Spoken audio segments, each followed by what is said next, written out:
এইটো আশীৰ্বাদ কৰিলে কৰাৰ পিছত তেওঁলোক দেওঘৰ গুচি গ'ল তাৰপিছত দাদাও লামডিং গুচি গ'ল গৈ পেলাই তাৰপিছত কোনে কি কৰিছে আমি নাজানো মোৰো ব্যস্ততাৰ মাজত খবৰ লোৱা হোৱা নাই তাৰপিছত কি হ'ল এইবাৰ যেতিয়া দাদাৰ বৰাক ভেলী টুৰ আহিলে বৰাক ভেলী ত্ৰিপুৰাৰ যিটো টুৰ হ'ল তাতে মোৰো ইচ্ছা হ'ল মানে দাদাক দৰ্শন কৰাৰ মই গুচি গ'লোঁ মানে মাইবং গুচি গ'লোঁ গুৱাহাটীৰ পৰা মাইবং গ'লোঁ তাৰ পৰা মাইবঙত দাদাক লগ কৰি তাৰ পৰা তেনেকৈ বৰাক ভেলীলৈ গ'ল তো মাইবঙত কি হ'ল মাইবঙৰ পৰা তাৰপিছত দুটা নতুন স্পট আহি গ'ল হাফলং আৰু হাৰাংগেজাও এই দাদাজনক মই যিজন লামডিঙৰ দাদা আছিলে এই দাদাজনক মই হাফলঙত লগ পালোঁ মাইবঙত টুৰ স্পট শেষ কৰি পেলাই তেওঁ দাদা অবিন দাদা গ'ল হাফলং মন্দিৰলৈ আমি পিছে পিছে গ'লোঁ হাফলঙত যেতিয়া গ'লোঁ সেই লামডিঙৰ দাদাজনক তাতে লগ পালোঁ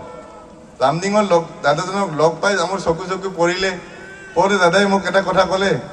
এই দাদা মোকতো চিনি পাইছে মই বোলো চিনি পাইছোঁ এই কামটো হৈ গ'ল নহয় মই কি কামটো হৈ গ'ল বোলে দাদাসকলে যে মাটিটো বিচাৰিলে তেওঁলোকে নাজানো কি হ'ল হঠাতে আহি পেলাই আমাক তালা চালা মাৰি চাবিটো হাতত গতাই দিছে দি পেলাই তেওঁলোকে তাৰ পৰা প্ৰস্থান কৰিছে মই বোলো সঁচা নেকি মই সঁচাই দাদাক এইমাত্ৰ জনাওক এইটো আপুনি তাৰপিছত দাদাক জনালে মানে ঘটনাটো এইকাৰণে কৈছোঁ যে এই পঞ্চম পুৰুষৰ লীলা আৰম্ভ হৈ গৈছে কোনো একো কৰিব লগা হোৱা নাই দাদাই খালি আশীৰ্বাদ কৰিছে এই নৱেম্বৰ ডিচেম্বৰ জানুৱাৰী ফেব্ৰুৱাৰী মাহত তেওঁলোকে আহি জনাইছে 3 মাহৰ ভিতৰত যে তেওঁলোকে সেই ঠাই এৰি গুচি গ'ল কোনে কি কৰিছে কোনো ক'ব নোৱাৰে মালিকৰ ইচ্ছা হৈছে তেওঁলোকে হয়তো এইটো উপলব্ধি কৰিছে অট'মেটিক কামটো হৈ গৈছে কোনো একো মানে কৰিব লগা হোৱা নাই তাৰে মাজত তেওঁলোকে সৎসংগৰ এক্টিভিটি কৰিছে নে কৰা নাই সেইটো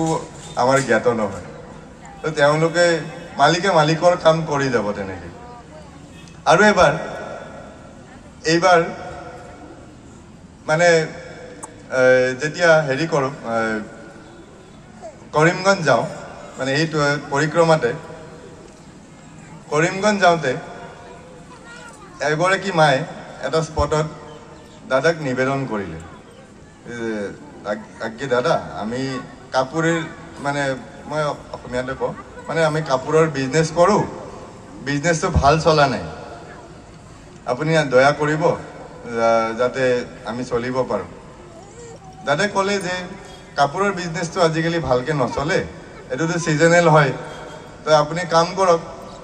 আপুনি এটা বেলেগ বিজনেছ আৰম্ভ কৰক তেতিয়া মাগৰাকী অলপ হতবাক হৈ গ'ল বেলেগ বিজনেছ আজি ইমান বছৰৰ পৰাই কাপোৰৰ বিজনেছ কৰি আছোঁ আমাৰ এক্সপিৰিয়েঞ্চ হৈ গৈছে হঠাতে আমি মানে বেলেগ বিজনেছ কেনেকৈ আৰম্ভ কৰোঁ তাৰপিছত দাদাই আকৌ এবাৰ ক'লে এইটোতো ছিজনেল বস্তুটোতো নহ'ব এনেকৈ এটা হেৰি আৰম্ভ কৰক তাৰপিছত মাগৰাকীও মানে দাদাৰ ফালে চাই আছে মানে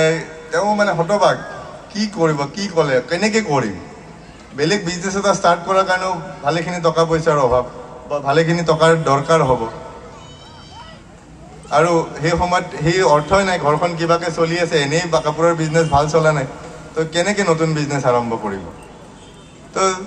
তেতিয়া দাদাই মানে ষ্টেজৰ ইফালে ইফালে অলপ চালে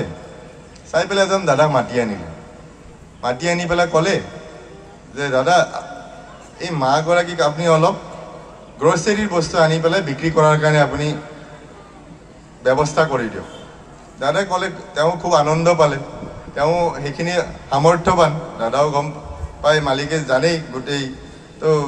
তেওঁ সেই মানে আশীৰ্বাদটো পাই তেওঁ ভালেই পালে তেওঁ হ'ব বুলি কৈ তেওঁ প্ৰণাম কৰিলে এই বস্তুটো মই এইকাৰণে কৈ আছোঁ অলপ আগতে দাদাই কৈ গ'ল মাইবঙত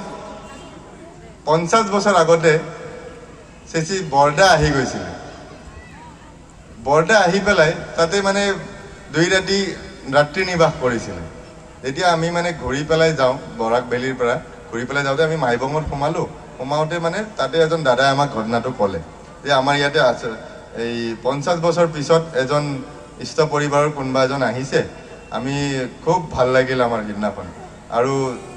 মই বোলো 50 বছৰ আগত কোন আহিছিলে বোলে চেচি বৰদা আহিছিলে 2 ৰাতি থাকি গৈছে তেতিয়া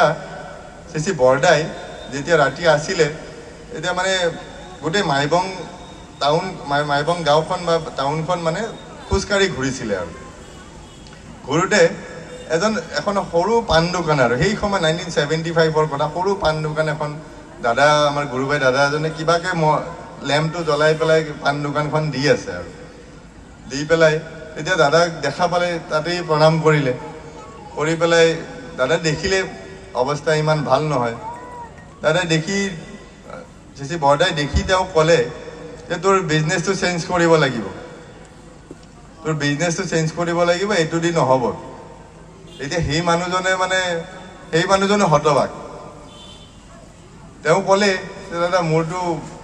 তেওঁ মনতে ভাবিলে তেওঁতো চলাৰ একো উপায় নাই কিবাকে পাণ দোকানখন দি পেলাই পৰিয়ালটো পোহপাল দি আছে এতিয়া বিজনেছ এনেকৈ চেঞ্জ কৰিব একেই অৱস্থা সিদিনাখন যিটো মাগৰাকীৰ অৱস্থা হ'ল মানে মনত যিটো ভাৱ আহিছে ছেইম ভাৱ 50 বছৰ আগত সেই দাদাজনৰো আহিছিলে সেই দাদাজনৰ তেতিয়া সেনেকৈ থাকি এইটো শ্ৰী বৰদাই সেইটো আশীৰ্বাদ কৰি গুচি গ'ল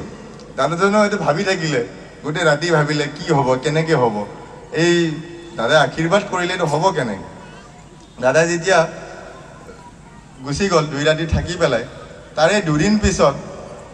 সেই সময়ত মাইবঙত এক গাড়ী মানে বস্তু আহি পেলাই তেওঁৰ দোকানৰ সন্মুখত পেলাই দিছে এইটো মানে ক'ৰ পৰা কেনেকৈ আহিল তেওঁও গম নাপায় তাৰে ওচৰ পাজৰৰ গুৰু ভাইও গম নাপায় কোনো গম নাপায় ক'ৰ পৰা আহিল কৈছে খালি খবৰটো আহিছে এই গাড়ী বস্তু বাহিনী আপুনি বিক্ৰী কৰিব লাগে মূলধনটো আপুনি ঘূৰাই দিব প্ৰফিটখিনি আপুনি ৰাখিব সেই যুগৰ পৰা আজি 50 বছৰ আগৰ পৰা যিটো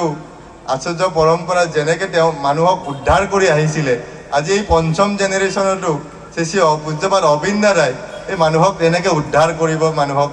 তেওঁলোকে সেই ধাৰা এতিয়াও অব্যাহত ৰাখিছে তো আজি আমি পৰম সৌভাগ্যৱান আজি আমি পৰম পূজ্যপাদ শ্ৰী আচাৰ্যদেৱৰ পৰম পূজ্যপাদ শ্ৰী অবিন দাদাৰ আমি দয়া আমি তেওঁৰ লীলা আমি দেখিবলৈ পাইছোঁ শ্ৰী মানে আচাৰ্যদেৱে কৈছিলে এবাৰ মানে আমাৰ ডিপি ৱৰ্কৰ যিটো চেণ্ট্ৰেল টীম আছে মানে state team district team central team তেনেকৈ এটা চেণ্ট্ৰেল টীমো আছে তো মানে আচাৰ্যদেৱে মানে বিশেষকৈ ডিপি ৱৰ্কৰ কথা ইমান নুসুধে